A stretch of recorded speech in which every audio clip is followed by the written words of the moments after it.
Finally board એક્ઝામને 2 થી 3 મહિના બાકી છે હવે, એટલે આજે આપણે જોવાનું છે ઇંગ્લિશ જે તમારી સેકન્ડ લેંગ્વેજ તરીકે આવે છે એમાં આપણે 65+ માર્ક્સ કેવી રીતે સ્કોર કરી શકીએ.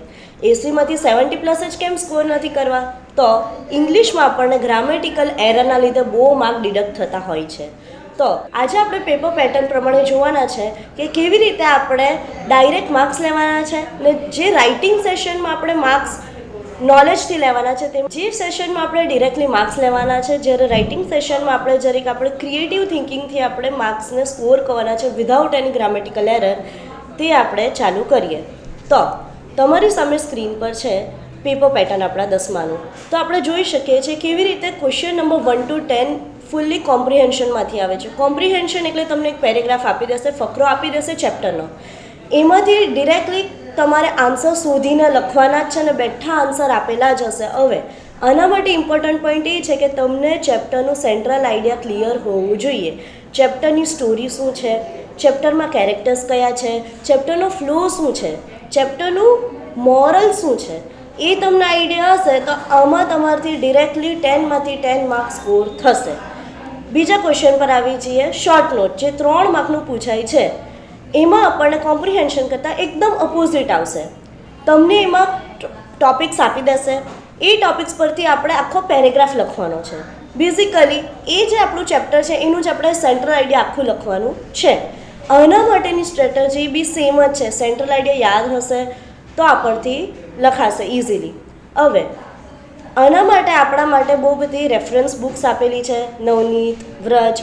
એમાં આપણે સેન્ટેન્સ ફોર્મેશન કેવી રીતે કરવાનું, ગ્રામેટિકલ મિસ્ટેક કેવી રીતે અવોઇડ કરવાનું, તે આપણને બેઠું હિન્ટ આપેલી છે, તો આપણે એનો યુઝ કરવાનું છે. પછી આવી જઈએ ટ્રુ ઓર ફોલ્સ. 12 to 15 નંબરના ક્વેશ્ચન જે 4 માર્ક્સનું પૂછાય છે, સેમ ચેપ્ટરમાંથી આવે છે. આમાં બી તમે ડિરેક્ટલી માર્ક્સ સ્કોર કરી શકો છો. તમે જોતા જ હશો ઓલરેડી 14 માર્ક્સ તો આપણે એમ જ સ્કોર કરી દીધા છે. શોર્ટર જરી ક્રિએટિવ થિંકિંગ સાઈડ આવી જાય છે. પછી આવી જઈએ કોમ્પ્રિહેન્શન જે અનસીન હશે.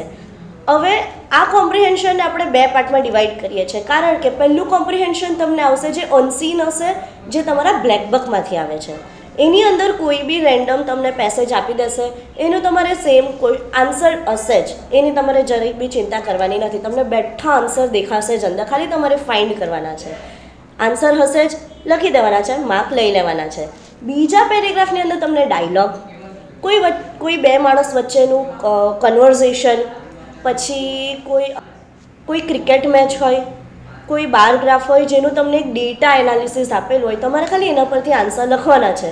તો તમે નોટિસ કર્યું કે પહેલાં કોમ્પ્રિહેન્શનની અંદર તમને એક પેસેજ જ આવશે જે અનસીન હશે, જે તમને ઓળખતા હશો નહીં, પણ આન્સર હશે જ. ને બીજા પેરેગ્રાફની અંદર તમને કોઈ બી ડેટા, કન્વર્ઝેશન, ડાયલોગ આપેલું હશે, એના પરથી આન્સર લખવાના છે. એમાં બી આપણે ડાયરેક્ટ 17 માર્ક્સ લઈ લેવાના છે. એના પછી હવે ફાઇનલી આવી છે ગ્રામર પોર્શન પર. ગ્રામર પોર્શનની અંદર આપણને બેનિફિટ એ છે કે આપણે કંઈ બી પોતાની રીતે સેન્ટેન્સ લખવાનું નથી, એટલે નો ચિંતા ઓફ એની ગ્રામેટિકલ એરર. આપણે ગ્રામેટિકલ એરરની કોઈ બી આમાં ચિંતા કરવાની નથી, કારણ કે આપણને ઓપ્શન્સ આપી દીધેલા હશે.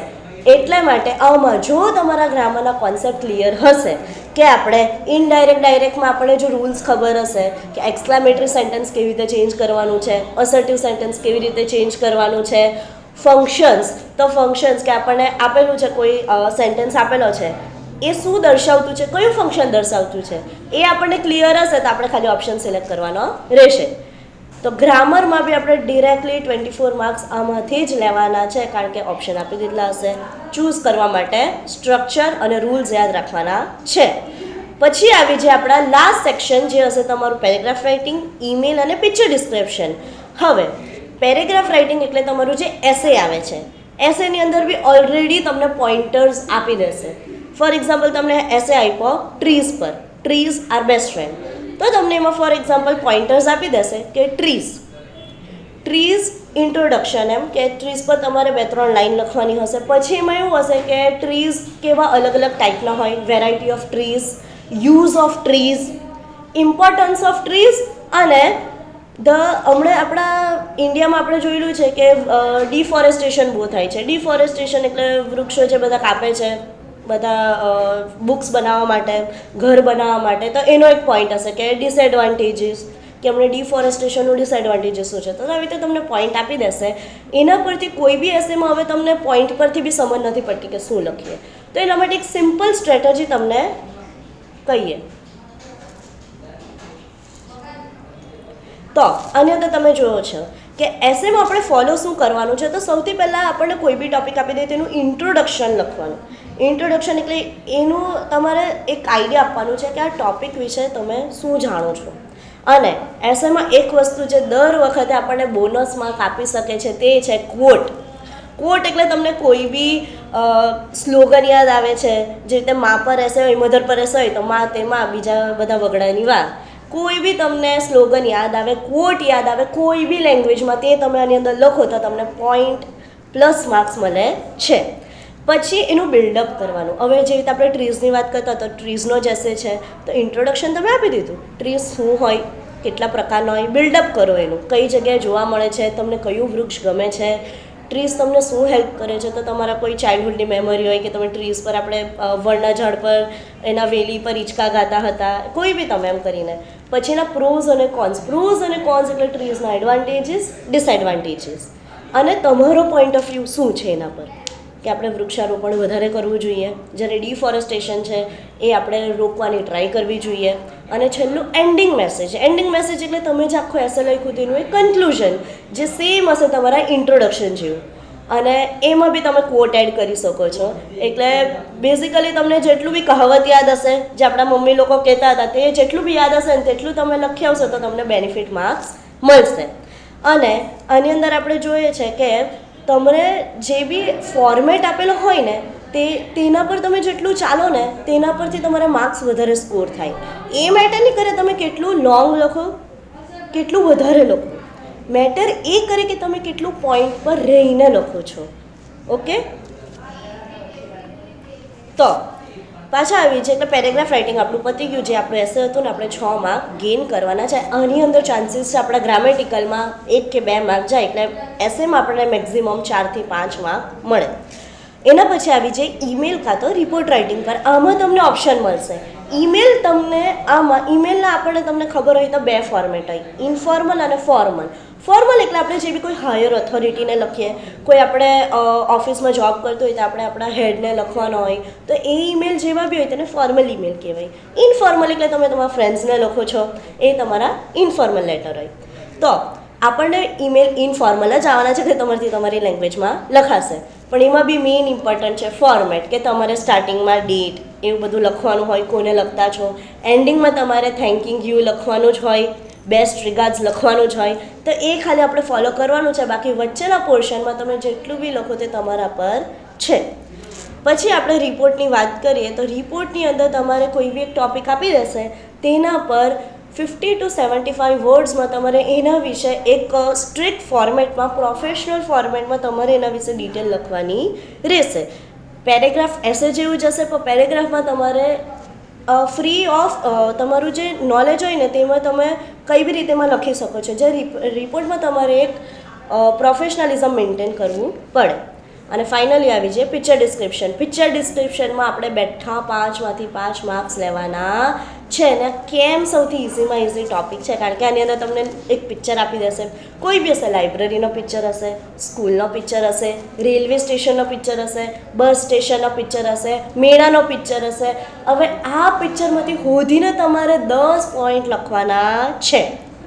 10 પોઈન્ટ બી કેમ? કારણ કે આ 5 પોઈન્ટ લખે તો બી 5 માર્ક તો મળી જાય ને? ના, પણ આપણે પોઈન્ટ કેવી રીતે લખવાના છે?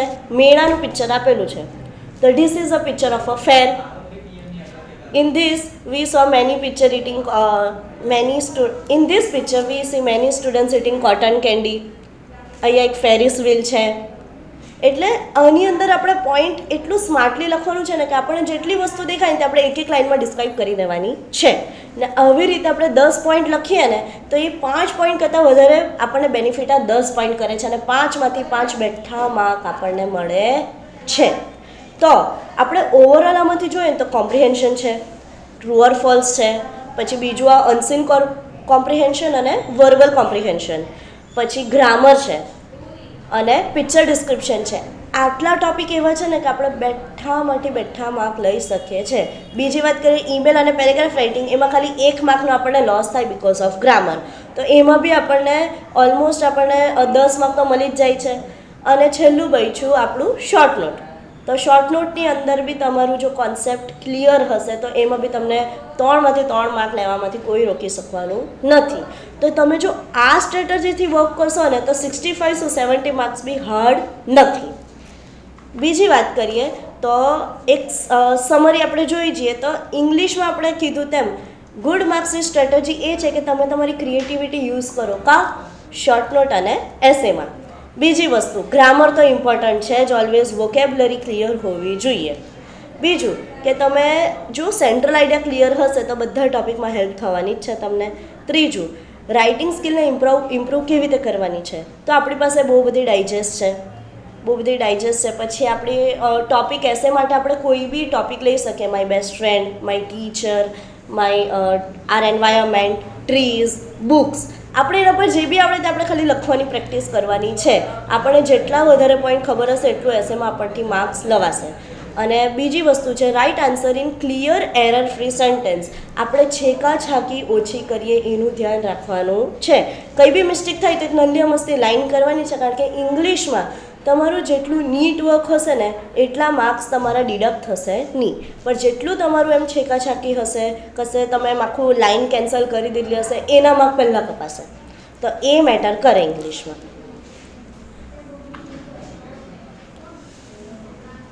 પછી મેઇન આપણે એક વસ્તુ જોઈ હતી કે લેટર્સ, ડાયલોગ અને રિપોર્ટમાં આપણે ઓલવેઝ એક ફોર્મેટને મેન્ટેન કરીને ચાલવાનું છે.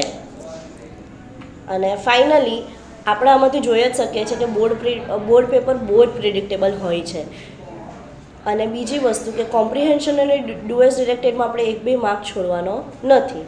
અને બેઝિકલી આપણે જો ખાલી એક જ વસ્તુ પર આપણે વર્ક કરવી હોય ને ઇંગ્લિશમાં તો એ છે આપણું સેન્ટેન્સ ફોર્મેશન, જે આપણને કામ લાગશે શોર્ટ નોટમાં.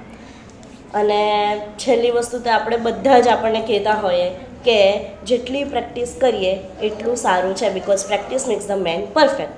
અને રિવિઝન જેટલું કરશો ને એટલું તમને એમ એક વસ્તુ ગોખાઈ જ જશે, એકદમ માઇન્ડમાં ફિટ થઈ જશે ને કે એક્ઝામ આવશે ને તો તમને એમ એટલે આપણને ખબર છે કે આપણે જેટલી પ્રેક્ટિસ કરશું એટલા આન્સર આપણને રિપીટિંગ આવશે, ક્વેશ્ચન બધા રિપીટિંગ આવશે. તો એક્ઝામમાં જેવો આન્સર દેખાશો ને તો આપણું જે સ્ટ્રેસ હશે તે એમ જ લો થઈ જશે કે આ તો મેં કરેલું છે, આ તો મેં પહેલાં જ પ્રેક્ટિસ કરેલી છે. એટલે તમે એક સ્ટ્રેસ ફ્રી મૂડમાં તમે એક્ઝામ આપી શકો. અને આ જ વસ્તુ છે કે તમને ટોપર બનવાથી રોકવાનું નથી. તો wish you all the best for English second language exam. Thank you.